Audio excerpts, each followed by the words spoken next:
शास्त्री गुरु classes की short trick में आप सभी का स्वागत करता हूं। इस वीडियो में हम जानेंगे भारत के मौलिक अधिकार।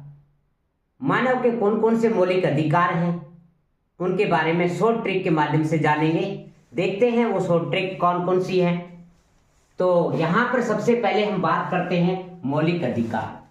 मौलिक अधिकार सर्वप्रथम 1789 में फ्रांस की क्रांति के पश्चात नवीन संविधान में मानवीय अधिकारों का उल्लेख किया गया। कब किया गया? 1789 में फ्रांस की क्रांति के पश्चात नवीन संविधान में मानवीय अधिकारों का उल्लेख किया गया। फिर देखते हैं आगे, मूल अधिकारों की मांग सर्वप्रथम कब की गई? मूल अधिकारों की मांग सर्वप्रथम कब की गई? 1918 में की गई। और राष्ट्रीय कांग्रेस के बंबई अधिवेशन में ये मांग की गई थी। राष्ट्रीय कांग्रेस का अधिवेशन हुआ था, बंबई अधिवेशन, और उसमें किसकी मांग रखी गई? मूल अधिकारों की मांग रखी गई थी 1918 में। आपको पता है कि मौलिक अधिकार अध्याय 3 में है। मौलिक अधिकार जो अधिकार है भारत के संविधान में किस अध्याय में है? भाग 3 में कहेंगे। नीति निर्देशक तत्व जो नीति निर्देशक हैं उनका उल्लेख भाग 4 में है। और बात करें ये मौलिक अधिकार जो कहां से कहां तक किस अनुच्छेद में किया गया, तो 12 से लेकर के 35 तक के मौलिक अधिकारों का उल्लेख मिलता है भारतीय संविधान में। 12 से लेकर के 35 अनुच्छेद तक। मूल संविधान में जो मौलिक अधिकार 7 थे।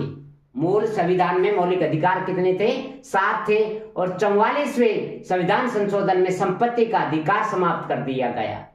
44वें संविधान संशोधन में संपत्ति का अधिकार क्या कर दिया गया? समाप्त कर दिया गया। और समाप्त करने के कारण से और 1978 में अनुच्छेद 300 के में जोड़ा गया। 300 के में जोड़ा गया। कौन सा? संपत्ति का अधिकार। अनुच्छेद 300 के में जोड़ा गया। कब जोड़ा गया? 1978 में। और न्यायालय की बात करें, यहां पर न्यायालय की शरण, यदि मूल अधिकारों का हनन किया जाता है तो आप न्यायालय की शरण ले सकते हैं। न्यायालय की शरण ले सकते हैं। जो मूल अधिकार हैं आपके, मौलिक अधिकार जिसको कहेंगे, ये भारत में मौलिक अधिकार का आधार संवैधानिक है। भारत में मौलिक अधिकार का आधार संवैधानिक है। और भारत में मौलिक अधिकारों पर औचित्यपूर्ण प्रतिबंध की व्यवस्था है। भारत में मौलिक अधिकारों पर औचित्यपूर्ण प्रतिबंध की व्यवस्था भी है। अब जान लेते हैं कौन कौन से हैं वो मौलिक अधिकार।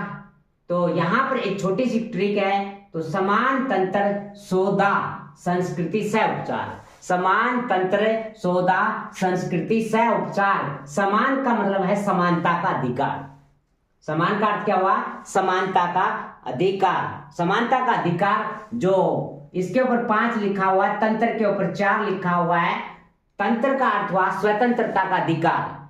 सो का मतलब हुआ शोषण के विरुद्ध अधिकार। धा का अर्थ है धार्मिकता, यानी कि धार्मिकता का अधिकार।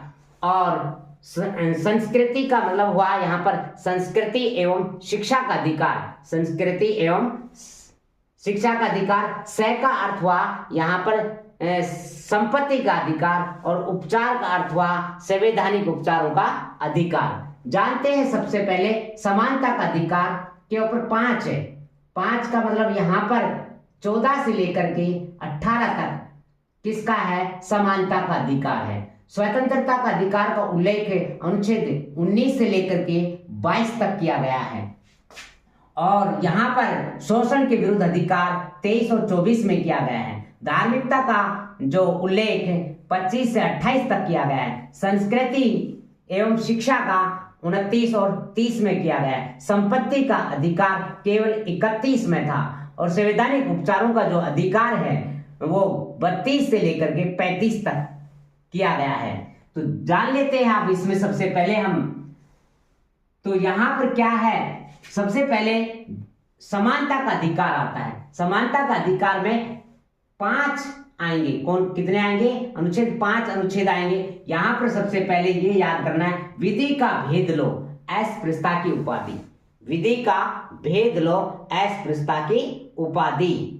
तो यहां पर विधि का मतलब विधि, विधि अनुच्छेद 14 में विधि कानून, विधि कानून के समक्ष समता और विधि के समान संरक्षण, क्या कहेंगे? विधि कानून के समक्ष समता एवं विधि का समान संरक्षण है। विधि का समान संरक्षण किसमें होगा? अनुच्छेद 14 में होगा। अब बात करते हैं अनुच्छेद 15 की। अनुच्छेद 15 में क्या है? धर्म, मूल, जाति, लिंग के आधार पर विभेद नहीं किया जा सकता, भेद नहीं किया जा सकता।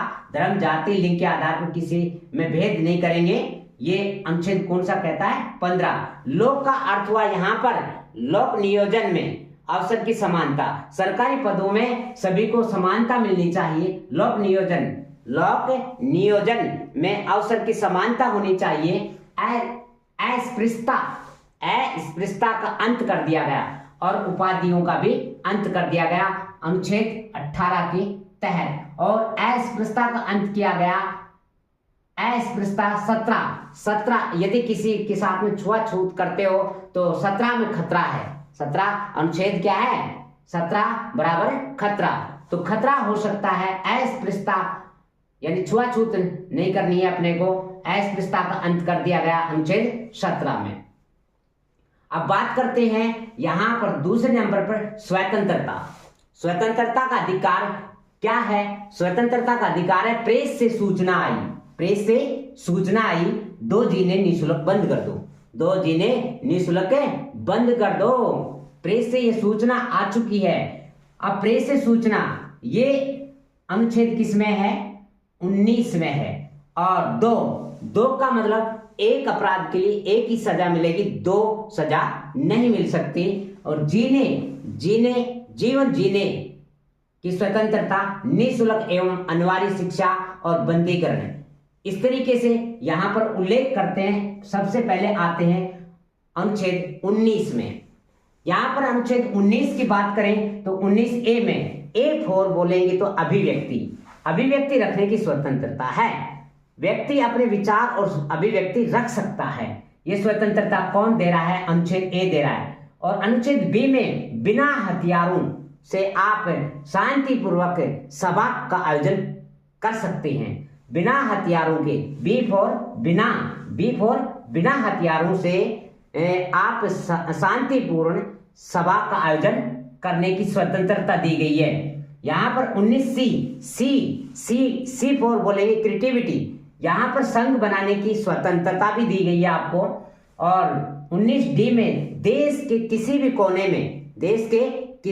कोने में आने जाने की स्वतंत्रता भी है। और 19E में एक कोने को छोड़ करके यानी जम्मू कश्मीर को छोड़ करके आप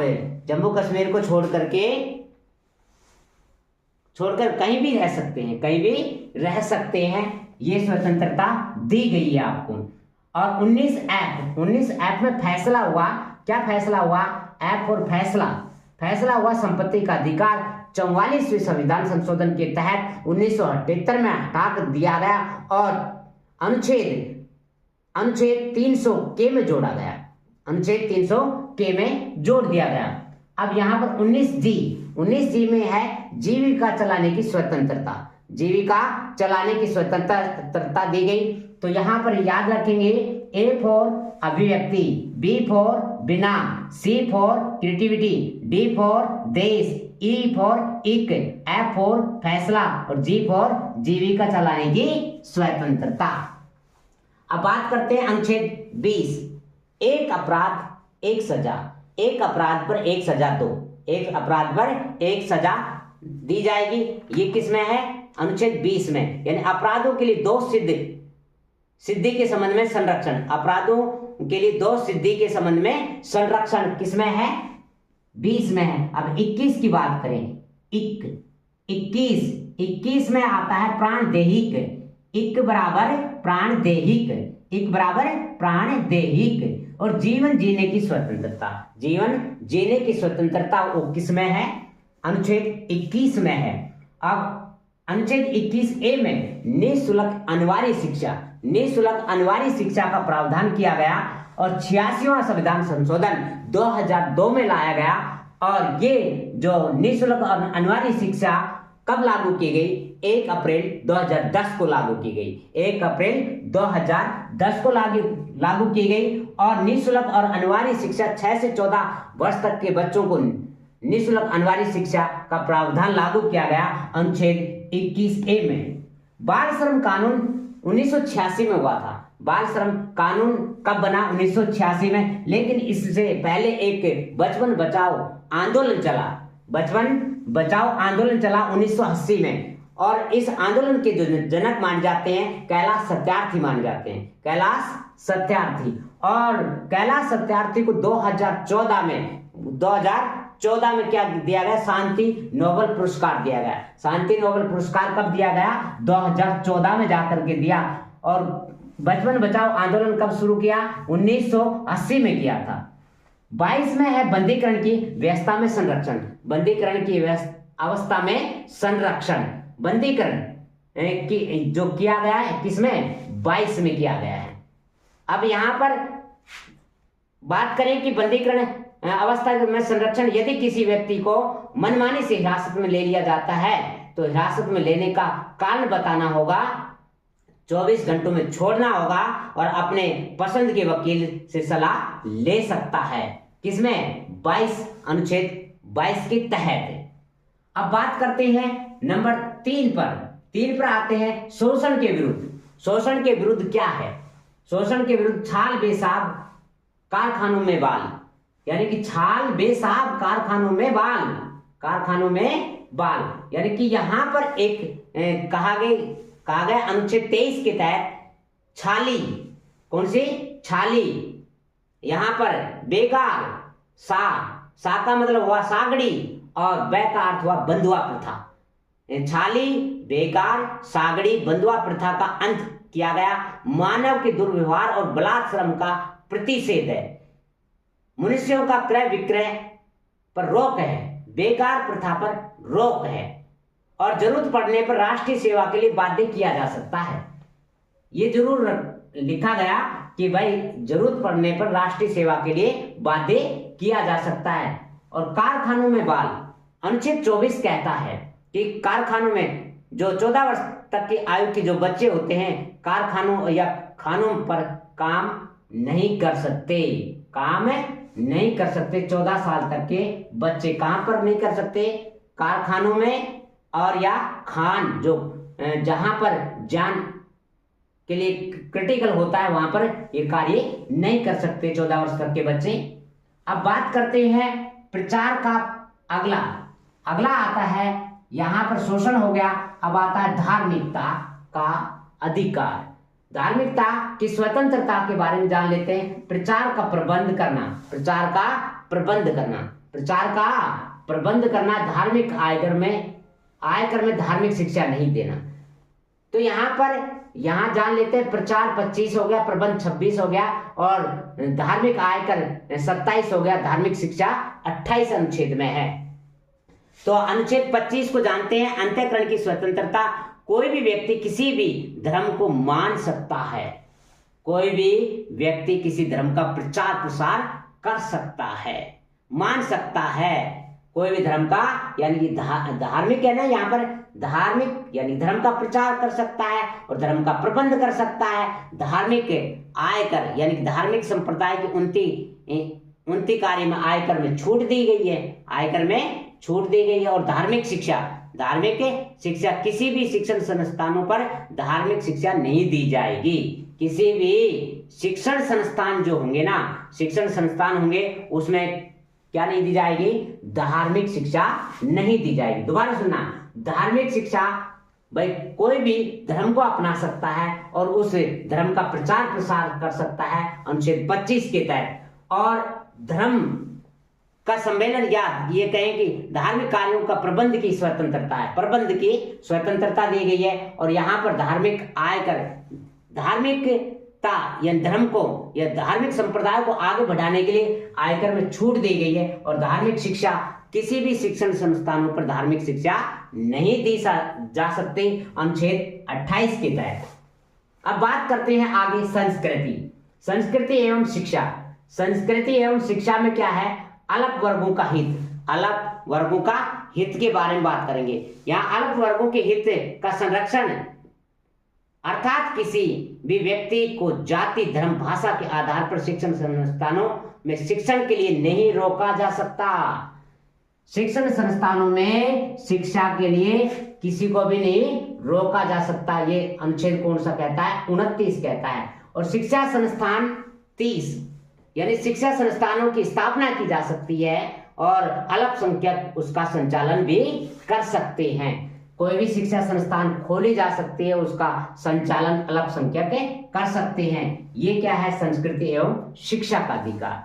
अब बात करते हैं सैफ और संपत्ति का अधिकार केवल 31 में किया गया है। केवल 31 में किसका किया गया है, शिक्षा यहाँ पर संपत्ति का अधिकार के बारे में वर्णन किया गया है, केवल 31 में है। यहाँ पर 7वें नंबर पर बात करें संवैधानिक उपचारों का अधिकार। संवैधानिक अधिकारों का उपचार जो है अनुच्छेद 32 में है और 33, 34, 35 में सैनिक से संबंधित उनके अधिकारों के बारे में उल्लेख किया गया है। अब संवैधानिक उपचारों का जो अधिकार है, B.R. अम्बेडकर जी क्या कहते हैं, संवैधानिक उपचारों का अधिकार को हृदय आत्मा का है, हृदय और आत्मा का है। यदि संवैधानिक उपचारों को मूल अधिकारों में से निकाल दिया जाए तो वो क्या बन जाता है, संविधान रद्दी का टोकरा बन जाएगा। ये बात किसने कही, B.R. अम्बेडकर जी ने कही। प्रजातांत्रिक भवन की आधारशिला, संवैधानिक उपचारों को प्रजातांत्रिक भवन की आधारशिला किसने कही, गजेंद्र गडकर ने कही है, गजेंद्र गडकर ने कही है। अब यहां पर बात करें तो अनुच्छेद 32 में बंदी प्रत्यक्षीकरण है, बंदी प्रत्यक्षीकरण है। व्यक्ति को 24 घंटे में न्यायालय में पेश करना होगा। इसका अर्थ हुआ बंदी प्रत्यक्षीकरण का, व्यक्ति किसी भी व्यक्ति को यदि पकड़ लिया तो उसको 24 घंटे में क्या करना पड़ेगा, न्यायालय में पेश करना पड़ेगा या उसको छोड़ना पड़ेगा। परमादेश जो पदाधिकारी सार्वजनिक कर्तव्य का निर्वाह नहीं करता उसके प्रति आदेश जारी किया जाता है। प्रतिषेध लेख क्या होता है भाई, यानी कि मना करना, प्रोहिबिशन का अर्थ होता है मना करना। और उत्प्रेषण क्या है, यानी कि साटोरी, इसका अर्थ हुआ कि और जानकारी दीजिए, उत्प्रेषण और जानकारी दीजिए। और अधिकार परीक्षा वारंटो, इसका अर्थ हुआ तुम्हें क्या हक है, तो जानते हैं। अब यहाँ पर एक विशेष बात भी कही गई, अनुच्छेद 20 और 21 को छोड़ करके अन्य अधिकार को राष्ट्रपति के द्वारा आपातकाल के दौरान निलंबित किया जा सकता है। और 44वें संविधान संशोधन अधिनियम कब हुआ था, 1978 में हुआ था, 78 में हुआ। तो अब हम अगले वीडियो में नीति निर्देशक सिद्धांतों के बारे में जानेंगे, कौन कौन से नीति निर्देशक सिद्धांत है। साथियों, आपको ये ट्रिक अच्छी लगी हो तो वीडियो को लाइक करना और शेयर करना और कमेंट करना और चैनल को सब्सक्राइब करना। अगले वीडियो में मिलेंगे। Thank you.